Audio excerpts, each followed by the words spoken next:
God is moving. It's Young People Nation. Welcome to Young People Nation. Listen to us weekly as we commit to bring transparency, healing, and truth to the everyday situations in life that might bring you down. Join us for your weekly dose of inspiration. Thank you for listening to Young People Nation. Make sure you subscribe so you never miss an episode. And now, here's your host, Eugene and Donna Perry. Let's go. Christ is the foundation. Know his word gon' lead us. Know I'm already going. Taking steps I believe in. Giving guidance to the youth. Giving guidance to the lost. Giving the world to the project. Lead them back to the cross. We're back, and welcome to Session 3 with Nicole and Jemiah Atkinson and Young People Nation and the Perrys. How y'all young folks doing today? Doing good. Yes. And again, Miss Nicole Atkinson. This woman wears many hats. She is a woman of God. We're going to try to put it in the order. She's a wife. She's a mother. She's a professional counselor. She's a community builder. She is a minister that definitely teaches the gospel of Jesus Christ. And we're all connected with Pastors Richard and Janice Peoples of Faith Outreach Church and other people in the community. Like for us, we're connected with Dr. Austin, Pastor Kimberly, Scott, and Mr. Mackey, and Pastor Mackey, and David, and Raquel Gardner. God just have created this laundry list for us. And Jonathan is another young man, Jonathan Davis. We're connected with him. And so we know you are connected with a lot of people as well. And Jemiah, what I love about you, Jemiah, you're so open to talk about your process. She's an aspiring actress. She's about to graduate. She's about to go off to college. Remember me when you go to the academy, okay? I want my ticket, okay? I mean that. I got you. Okay. And she is so open to talk about her coping mechanism. She's a very honest and truthful young lady, and we're so grateful to be talking with you, and you take your time to spend with us so we can be better. Okay? Thank y'all so much. Thank you. So, Ms. Nicole, we're going to talk to you in Session 3. You're a woman, again, that wear many hats, and I'm sure you've had to find your balance in that. She's a mother of 4, you all, and she don't look like she had nothing. But she is a mother of 4. She's going to be going back for her doctorate. She be planning these trips for these ladies, and her husband, who is a professional in security. Yes. And so he guards actors. His job is very high profile. So in all of that, talk to us about the importance of balancing and finding balance. I think that is very important. So for me, I've always been a organized, balanced person. And I think that after I had my 3rd child, like when I had my first 2 kids, it was organized, like I had the schedule. I was just very structured. So when I got pregnant with my 3rd child, I was in my master's program, I was interning, and I was working full time. Oh my gosh. Exactly. Wow. And then I was breastfeeding, so that's a whole nother job. Jesus. And so that was so stressful that it just threw me for a loop. And so I remember I had her in January, and so I was graduating in that July. So from January to July, it's a short time. But I was so overwhelmed. I told my husband, I quit school. I'm not doing it. Forget it. Because I just had an epiphany one day. I was like, why am I doing this to myself? Like, I am the one that's stressing myself out. And so he was like, you can't quit. I told my professors, everybody, I'm done with y'all. They said, no, we will work with you. Like, you can have extended period of time for your assignments, but just don't quit. The finish line is right there. And so I just continue to work. You know, when you have a newborn, you take a shower at 3 in the morning. Like, I just continue to press. So that helped me to just overcome just that stretch. But when I had my 4th child, I said, God, what you doing? Listen, I felt like my life went haywire because when I had my 3rd child, I had a 5-year plan. So at that point, I had graduated. I got my first job in mental health. I was working at a mental health hospital. I had written my 4th book. I was doing a book tour. And so I just had my 5-year plan all together. And I was excited. And I was doing great things. And then when I got pregnant the 4th time, I said, God, now you know how hard it was for me with the 3, and you're going to add 1 more. So it was very, very, very, very, very hard for me. But the thing that helped me to get out of that was people would, like, we have a person in our church, Mother Young. Oh, yes. Oh, yeah. Oh, I love her. Yes. And she would just be like, I'm so proud of you. You're doing such a good job. You're such a great mother. At the times when I was just thinking that everything was just so chaotic, I just didn't like how I wasn't, in control of my schedule, of just the routine and different things. But it was just always like she would just deposit, and just other people. Isn't she wonderful? Yes. And she would just be like, girl, you're doing such an awesome job. Like, I just love it so much. And so I think that everybody on the outside was like, you're doing so good. But to me, in my mind and in my home, I was like, this is chaotic and I don't like it. Okay. So, but one of the things that helped me was, first, I already know I always had that connection with God. Yes. But in the natural, I told my husband, we having 4 kids, you're going to have to give me a personal trainer. Okay. And so I joined the gym, and the gym was that outlet. It helped to build those endorphins, and so I would run, and so that would help me to keep balance. And then just finding those little things that I like and doing them often. He would send me on trips. Like, I was 2 months postpartum in New York with my friends, pumping on the train because I just needed that mental reset. Yes. And so that's how those retreats came to be, because those resets for me, I said, the newness that I experienced, the reset, it just gave you power to come back and be like, okay, now I had that reset, now I'm back, I can just, be a mom, be a wife, do all these things. I wanted to create those environments for other people. So just having healthy boundaries, doing those things that work for you. Like, everybody might not want to run 6 miles, but that's good for me. Like, I enjoy that. So just finding those things that work for you and doing them often. Yes, and what I heard, what I've heard more about it, especially our oldest daughter, is postpartum depression is a real thing. And that's what I experienced, yes. Yes, that's a real thing. And my daughter was sharing with me how that can last for 7 years. Wow. Yes, because your hormones in your body, are imbalanced. And then dealing with all of the things that life has, just the different things that you have to do in life. And some parents get it at child 1. Yeah. And so me having 4, I just felt like my mental health line became thinner and thinner with each child. And so I was like, oh my goodness, this is a lot. But just knowing to do those different things to help me to bring me back to balance. Like, so if I know that when I run, my mood changes. So I'm going to go run. Okay, got you. Yes. And sidebar, that's what I knew about myself sweating with menopause. Exercise works. So when I'm exercising, I don't have those sweats. Yes. So, you have to figure out your rhythm. Now, Jemiah, I'm sure you was looking at your mom because you're the oldest of 4. How did you come in and were you able to assist with your siblings and your mom and take some of the weight off there? Yes. As the older sibling, you do bring on new challenges. So I was definitely assisting her, helping her with whatever she needed.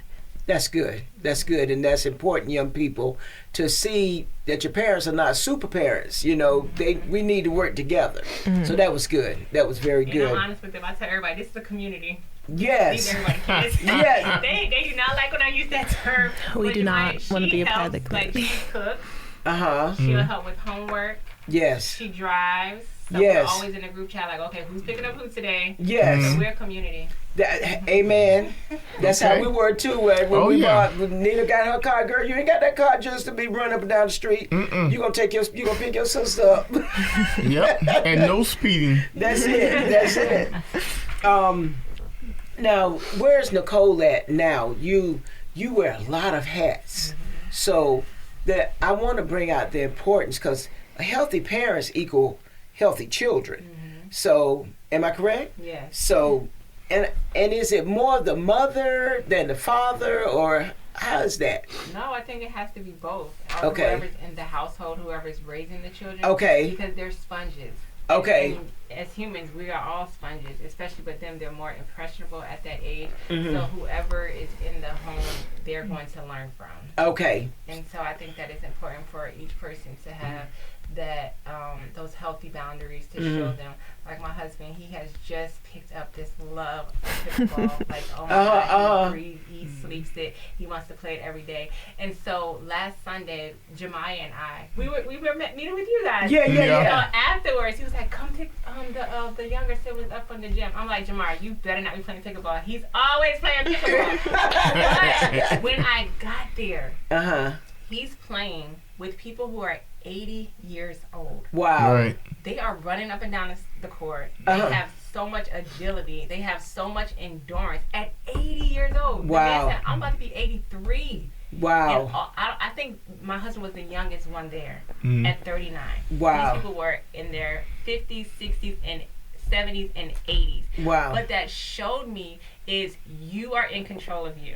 Yes. And you have to, like, I just believe, I didn't talk to any of them, that their lifestyle prepared them to be that in shape at 80 years old. Yes. So that's the same thing in your home. Like, everything that you do on a daily basis prepares you for your future. Yes. And you are the one that's in control of what you want that outcome to be and what you want it to look like. So, you know, just creating those things that you enjoy. And so that gave me just like a little more compassion for him, because he enjoys that. It's helping him to be around different people that inspire him, that keep him, you know, active and healthy. Yes. And it was just something, it was beautiful to see. Isn't that something?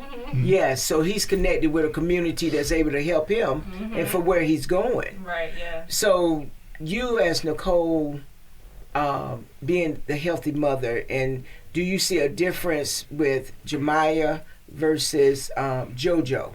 Because that's been a journey for the mental health, you know, the postpartum depression. So can you talk about Jemiah versus now? Jemiah is 17 and JoJo is 5? 5, yes. Okay. So I don't think that there's a big difference, and I really can't tell yet with JoJo, because he's still so young and he's developing. But I do see in all of them, like, I try to meal prep for myself, but they all eating all my healthy stuff. Everything that I try to think that I'm buying for myself, they do. And then I see them, like even my 7-year-old, she's like, oh mom, I'm working out. Oh mom, when we were at PE, I didn't give up. I was the fastest. So they see what I'm doing. Even Jemiah didn't know, like sometimes when they get in their mood, they're like, oh mom, we going to the gym. Over the summer, they went to the gym by themselves. So they see it, and it is, you know, like, so I think that even if they don't pick up on everything now, they'll have the tools when they get older to be like, okay, I know what to do. Yes. And that is absolutely true, because I find myself doing things like my mother, which my daughters are doing. Like Nina, she will get in her house and when I tell you Clorox, cleaning corners, because you know they got this new brush now that you can clean. No, she like to get with her hands, and she is real detailed.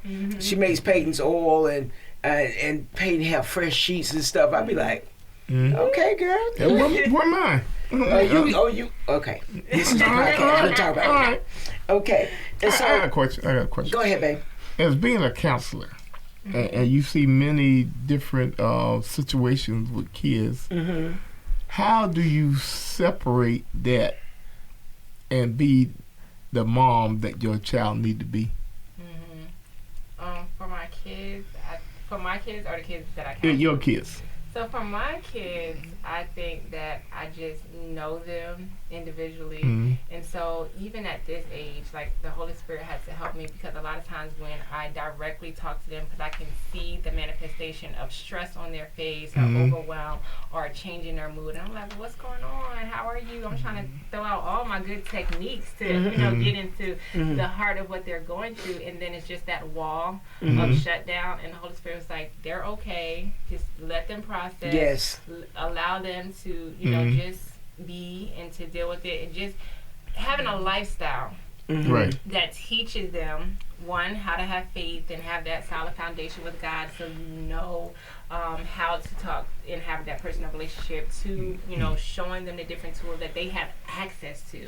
And so, but I have to release them to their own individuality to choose if they want to use these tools and how they want to govern their life. So just giving them that space to make choices for themselves, and just know that, yeah, your choices are going to have consequences, and they're going to be either good or bad, but you have the tools, you have the access to help to support, to whatever you need. Yeah, the reason I said it was my wife told me one of the greatest things I had ever heard in my life because I was overbearing because I was an NCO, and when I came home, my wife told me, said, "Look, I am not one of your soldiers, and you will not run this family and myself like your platoon." And I thought, I saw myself. I said, you're right. I am Sergeant Perry over here, but here I am husband and dad. Eugene. I have to separate all of them. I'm different at work, but at home, I'm a normal human being and a husband and a father. Okay. Now, I do want to get this in because one thing that we talked about, and we're going to end after this one, okay? Nicole, you've been real transparent about life, okay? So give the audience some wisdom on forgiveness versus access.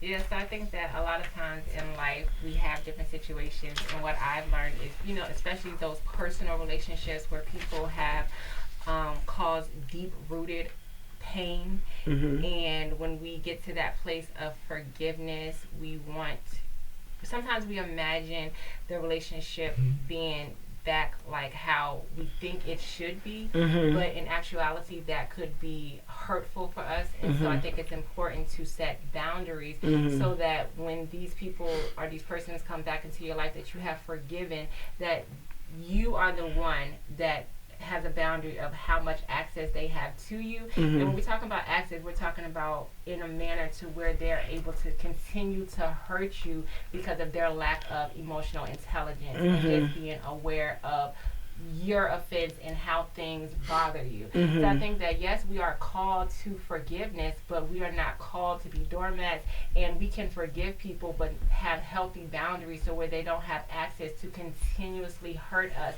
in what we describe as hurt, because your hurt, like if someone offends you, that might not be my offense, but you have to be aware of what hurts you, what you want to allow, and then people have to be able to respect your boundaries. So I think that you have to know yourself and to, just do a self-reflection of, is this relationship hurting me or is it adding value to me? And if it's hurting you, then you have to set up those healthy boundaries regardless of what position they have in your life. Wow. That is really good. Well, this, you just let me know we're going to have to do this whole movement with women, and my husband do one with men. You know what I'm saying? Because this is good. And Jemiah, she sat here through it, and she's listening, she's absorbing. So always listen to that wisdom, because that's a lot of wisdom over there, okay? All right, so this is our third session. And again, we always like to give out our mental health hotlines because we never know who is tuning in. And that is 988 hotline. You can text home to 741-741. That's free 24/7. We have, not we, but the community has NAMI, N-A-M-I. That's the National Alliance on Mental Illness. And you can go to their website and reach out by the state you live in. If nothing else, call 211 for general community resources. Mr. Perry. Well, in life, take time out to look in that mirror and see the person that's standing there. Is it really you? And to be truthful with yourself so that you can live the life that you need to live and want to live, and don't just exist. This has been Young People Nation. Remember, there is always hope. Let's go. Christ is the foundation. Know his word gon' lead us. Know I'm already going. Taking steps I believe in. Giving guidance to the youth. Giving guidance to the lost. Give the world to the project. Lead them back to the cross. He the #1 prospect. He the top boss. I was broke, I was empty. He the one that paid the cost. Really thought that I was cool. There was nothing like the savior. Now it's time for the truth. The whole world been waiting. It's Young People Nation. It's Young People Nation. It's Young People Nation. It's Young People Nation. It's Young People Nation. It's Young People Nation. It's Young People Nation. The whole world been waiting. Whatever you going through, I know what he gonna do. No matter the circumstance, we going back to the root. Keep going, let that seed keep growing. You need peace and we know it. Now it's time to live holy. Young People Nation, you know what time it is. Young People Nation, get ready, the time is here. Get ready, we vibing here. We about to let God in here. Young People Nation, it's Young People Nation. Yeah, do it for the heavens, you know where we going. Influenced by His love, you know we gotta show it. It's time to put the youth onto what God is doing. Cause I can tell you now, right now, that God is moving. It's Young People Nation.